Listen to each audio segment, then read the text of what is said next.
Okay, Guruprasad గారు, ఇవాళ gold and silver చూసుకుంటే బులియన్ మార్కెట్ ఫ్లాట్ గా కొనసాగుతుంది. ఏంటి, ఎలా ఉండే అవకాశాలు ఉన్నాయంటారు? నెక్స్ట్ మంత్ వరకు ఎలా ఉంటాయి అంటారు? గోల్డ్ వచ్చి ఇప్పుడు ఎక్స్పైరీ అవుతుందండి. ఫ్యూచర్స్ కాంట్రాక్ట్స్ వచ్చి మనకి జూన్ మంత్ కాంట్రాక్ట్ యాక్చువల్గా ఎక్స్పైరీ అవుతుంది ఈ వీక్. అందుకనే మార్కెట్ వచ్చి పెద్ద మూమెంట్ ఏం లేదు. కాబట్టి నెక్స్ట్ ఫ్రెష్ కాంట్రాక్ట్స్ లో అందరూ రోల్ ఓవర్ అవుతున్నారు. కాబట్టి గోల్డ్ వచ్చి నెక్స్ట్ కమింగ్ డేస్ వచ్చి ఎలా ఉండబోతుంది అంటే ఈ వీక్ కూడా మనకి గోల్డ్ చెప్తాను వినండి.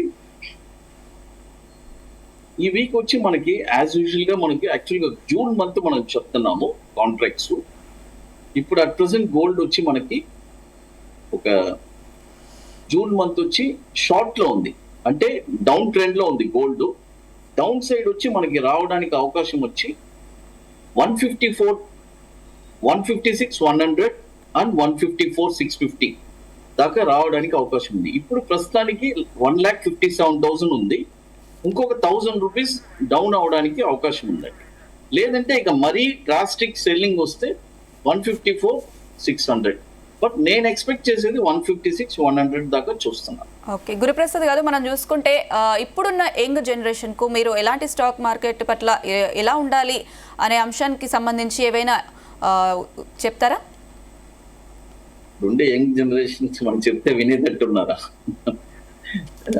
యాక్చువల్గా వచ్చి ఒకటే చెప్తానండి, వాళ్ళకు ఒక బ్రైట్ ఫ్యూచర్ ఉందండి. ఎందుకంటే స్టాక్ మార్కెట్ వచ్చి గత 25 years ముందు మేము వచ్చినప్పుడు మాకు ఇలా చెప్పేవాళ్ళు ఎవరు లేరండి. ఈరోజు మన జీ లాగా ఎన్నో సోషల్ మీడియా ప్లాట్ఫామ్స్ ఉన్నాయి, అవన్నీ చాలా ఉపయోగపడుతుంది. బట్ నేనేమంటానంటే నెక్స్ట్ 25 years కి మీ ఫ్యూచర్ ఆలోచించండి.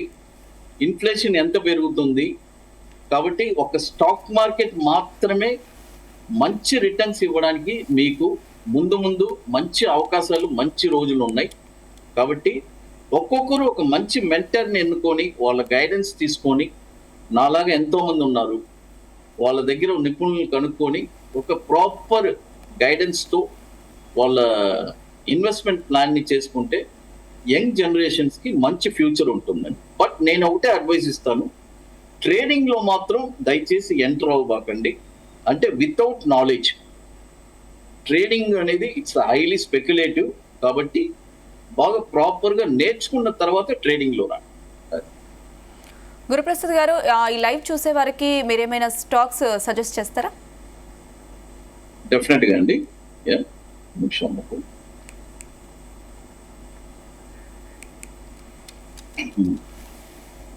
ఇప్పుడు కావాలంటే మనము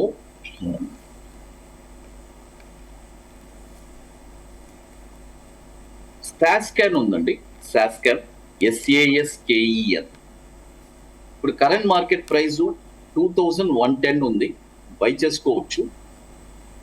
నెక్స్ట్ కమింగ్ ఒక 4 to 6 weeks టార్గెట్స్ వచ్చి 2748, 3529, 4773.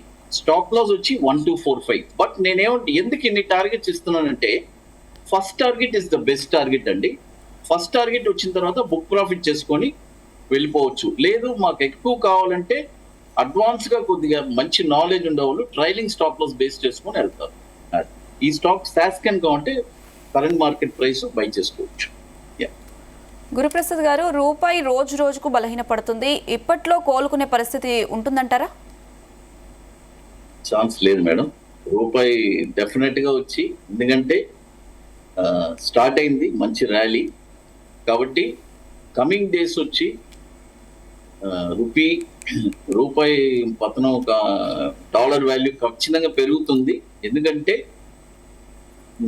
నేను అంచనా వేస్తున్నాను, డాలరు నెక్స్ట్ కమింగ్ ఒక 3 to 5 years 120 నుంచి 150 దాకా డాలర్ టచ్ అవ్వడానికి అవకాశం నెక్స్ట్ ఒక 5 to 6 years.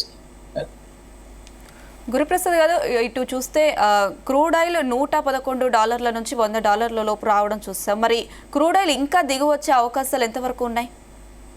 లేదండి, క్రూడ్ ఆయిల్ వచ్చి ఆల్రెడీ సస్టైన్ అయిపోయిందండి. క్రూడ్ ఆయిల్ వచ్చి ఒక బేస్ అనేది స్టాండ్ చేసుకుంది. మీరు గత 4 సంవత్సరాల నుంచి మీరు చూసారంటే క్రూడ్ ఆయిల్ వచ్చి $60 to $70 ట్రేడ్ అవుతూ ఉండింది. కాబట్టి ఎటువంటి ఇబ్బంది లేకుండా ఉంది. ఇప్పుడు మీరు చూసారంటే గత కొంతకాలం నుంచి $119 వెళ్ళింది క్రూడ్ ఆయిల్. అక్కడి నుంచి జస్ట్ ఒక 20% మాత్రమే ఫ్లక్చువేషన్ ఉంది. కాబట్టి ఇక్కడ బాగా స్ట్రాంగ్ చేసుకున్నాడు. నెక్స్ట్ క్రూడ్ ఆయిల్ వచ్చి ఒక బిగ్ ర్యాలీ, ఒక ఏదన్నా ఒక ఈవెంట్స్ కానీ న్యూస్ కానీ దానికోసం వెయిట్ చేస్తుంది. క్రూడ్ ఆయిల్ వచ్చి $170 టచ్ అవడానికి చాలా అవకాశాలు ఉన్నాయండి. అది బట్ 170 టచ్ అయ్యి మళ్ళీ ఒక సస్టైన్ అవుతుంది. ఒక పాయింట్ ఆఫ్ టైంలో మళ్ళీ 100 నుంచి 130 ఆ రేంజ్ లోనే మళ్ళీ ఉండడానికి అవకాశం.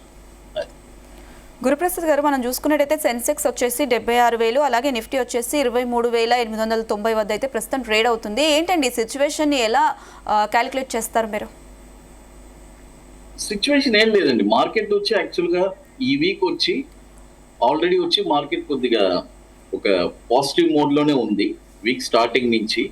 కాబట్టి అదే చెప్పాను, 23,850 పైన ఉన్నంత వరకు మార్కెట్ వచ్చి బయింగే ఈ వీక్, నెక్స్ట్ కమింగ్ డేస్ అయినా సరే. వన్స్ ఆ 23,800 అనేది బ్రేక్ అయితేనే ఒక ఏదైనా మళ్ళీ ఒక సెల్లింగ్ అనేది రావడానికి అవకాశం ఉంది. కాబట్టి 23,800 ఒక బెంచ్ మార్క్ గా ఈ వీక్ మనం తీసుకోవచ్చు.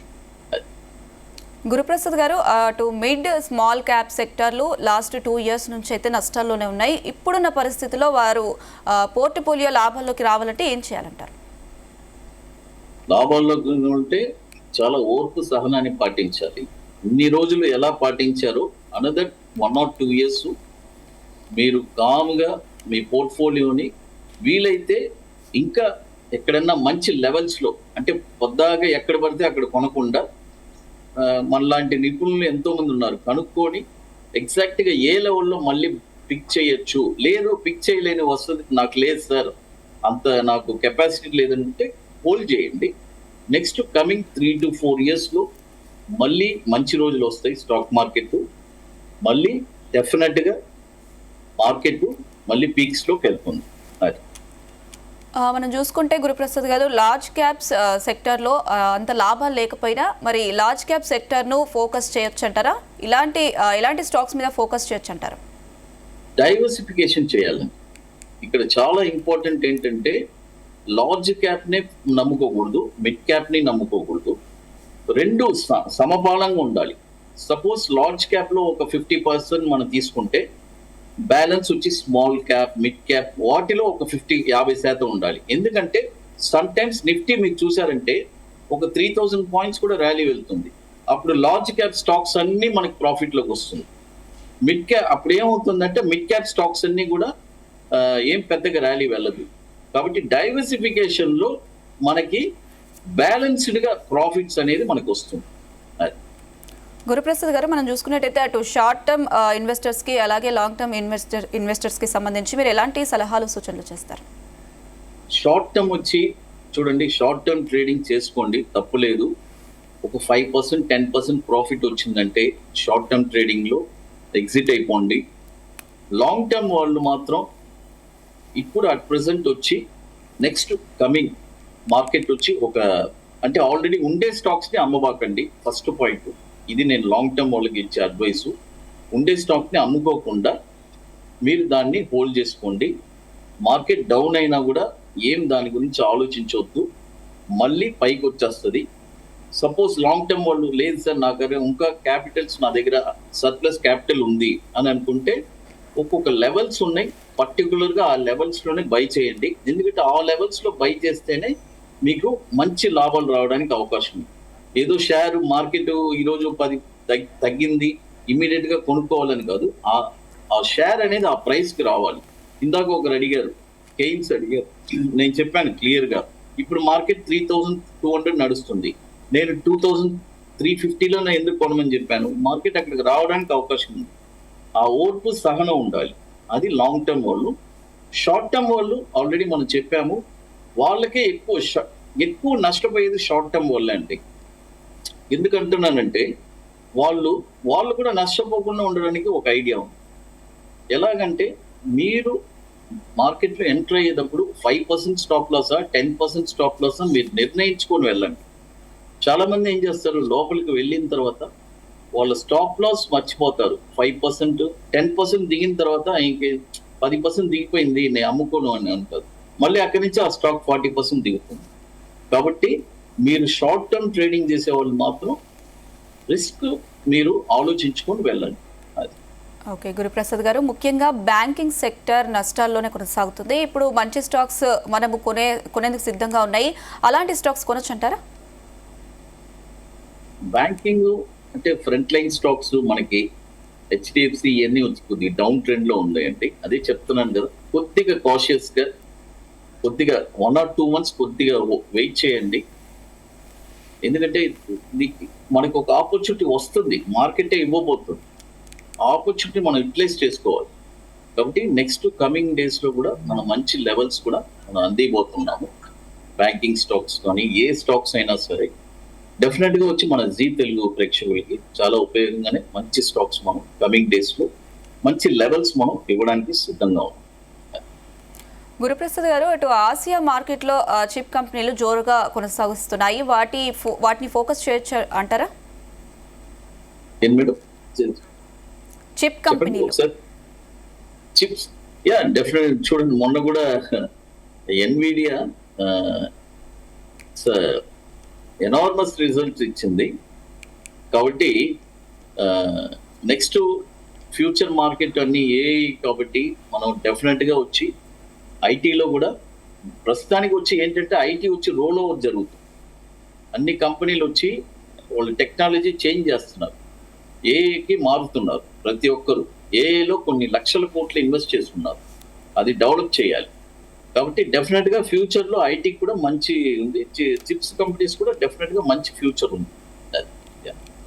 గురుప్రసాద్ గారు, అటు ఇరాన్ పై అమెరికా ఒప్పందం ఇంకా కుదరలేదు. ఓవైపు క్రూడ్ ఆయిల్ ధర $100 వద్ద ట్రేడ్ అవుతుంది. ఇప్పుడున్న పరిస్థితిలో ఇన్వెస్ట్ చేయాలనుకునే వారు ఎలాంటి జాగ్రత్తలు పాటించాలి?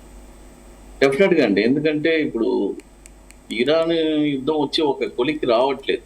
ఎందుకంటే ఒక రోజు ఉన్న మాట ఒక రోజు ఉండట్లేదు. న్యూసెస్ అన్ని వస్తున్నాయి, కానీ ఏది కరెక్ట్ అయిన న్యూస్ అనేది మనకి ఇప్పట్లో అది చాలా ఇబ్బందిగా ఉంది. అందుకనే let's wait and watch another 1 month. ఏం పెద్దగా ఏం లేదు, టైం జస్ట్ అనదర్ ఇంకొక June 10th June 15th అంతా మనకు ఒక మంచి మార్కెట్ ఒక డైరెక్షన్ అనేది మనకి కనబడుతుంది. డెఫినెట్ గా ఏదో ఒక న్యూస్ అనేది చూడండి. సపోజ్ పాజిటివ్ న్యూస్ అయితే అట్నే పైకి వెళ్ళినా కూడా ప్రాబ్లం లేదు, ఆల్రెడీ మనకి ఉన్నాం.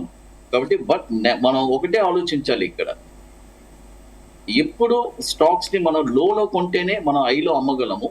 ఐలో కూడా కొనొచ్చు, బట్ దానికి ప్రాపర్ గా ఎక్కడ కొనాలి అనేది ఇంపార్టెంట్. అది మేమైతే పర్ఫెక్ట్ గా ఏ ఐలో కొనాలని మనం తెలుసుకుంటాం. చాలా మంది ఏం చేస్తారంటే ఐలో ఎక్కువ కొనేస్తారు, బట్ అక్కడ ఏముంది ఆ పాయింట్ లో కొనొచ్చా అనేది ఇక్కడ ఇంపార్టెంట్. అందుకనే మనం కొద్దిగా కాషియస్ గా ఉండండి. ఈ యుద్ధాలు ఈ న్యూస్లు అన్ని కూడా మనకి డెఫినెట్ గా ఫ్యూచర్ లో ఒక మంచి న్యూస్ అనేది మనకి పాజిటివ్ కానీ నెగటివ్ కానీ దాన్ని మార్కెట్ లో మనం ఎలా ఒక ట్రెండ్ గా దాన్ని మలుచుకోవాలా అనేది ఆలోచించాలి. ఓకే గురుప్రసాద్ గారు, ప్రస్తుతం మార్కెట్లో ఏ సెక్టార్లో పెట్టుబడులు మంచి అవకాశాలు కనిపిస్తున్నాయి? ఏ సెక్టార్లో మంచి పెట్టుబడులకు అవకాశాలు కనిపిస్తున్నాయి? చూడండి, ఈ మార్కెట్ లో ఇదే ప్రాబ్లం అండి. ఒక సెక్టార్ అనేది ఇప్పుడు అట్ ప్రెసెంట్, ఎందుకంటే ఇప్పుడు అన్ని సెక్టార్స్ మాక్సిమం వచ్చి ఇప్పుడు రీసెంట్ గా బాటమ్ అవుట్ అయిన తర్వాత కొన్ని సెక్టార్స్ అన్ని పైకి వెళ్ళింది. కాబట్టి ప్రస్తుతానికి ఇప్పుడు సెక్టార్ వైజ్ గా అన్ని సెక్టార్స్ మంచి సెక్టార్సే. బాటమ్ అవుట్ అయ్యే సెక్టార్స్ ని మనం పిక్ చేసుకోవాలి. అదేలాగా హైలో వెళ్ళే సెక్టార్స్ ని పర్ఫెక్ట్ గా చూసి షార్ట్ టర్మ్ లో ఎలా ప్రాఫిట్ చేయాలి అనేది దాన్ని చూడాలి. కానీ సెక్టార్ వైజ్ గా నేను ఎప్పుడు ఎందుకంటే ఒక సెక్టార్ ని మనం నమ్ముకోకూడదు. అది కూడా నేను డైవర్సిఫికేషనే చెప్తాను. ఇప్పుడు 4 సెక్టార్స్ లో మనం డిఫెన్స్ సెక్టార్ ఉంది, ఫార్మా సెక్టార్ ఉంది. ఒకసారి డిఫెన్స్ సెక్టర్ మార్కెట్ అన్ని స్టాక్స్ అన్ని తగ్గుంటది, ఫార్మా స్టాక్స్ అన్ని పైకి వెళ్ళి ఉంటుంది. చాలా మంది చేసే తప్పులు ఏంటంటే పర్టికులర్ గా ఒక సెక్టార్ లోనే ఉంటారు, అలా ఉండకూడదు.